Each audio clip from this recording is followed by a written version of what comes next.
बुद्धिं पुष्टिवर्धनम् उर्वारुकमिव वन्दनान् मृत्योर्मुक्षीयमामृतात्। এই মন্ত্রটি হচ্ছে মহামৃত্যুঞ্জয় মন্ত্র।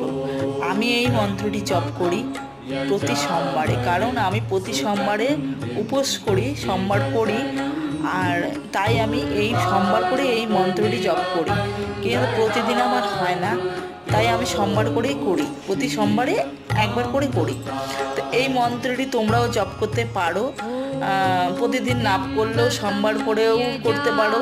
আর যদি সেটাও না হয়, তোমরা রাতে ঘুমোতে যাওয়ার আগেও এই মন্ত্রটি জপ করতে পারো। এই মন্ত্রটিতে মনের শান্তি মেলে, অনেক বাধা বিঘ্ন আছে সেটাও কেটে যায়। হ্যাঁ, তোমরা এটা করে দেখো।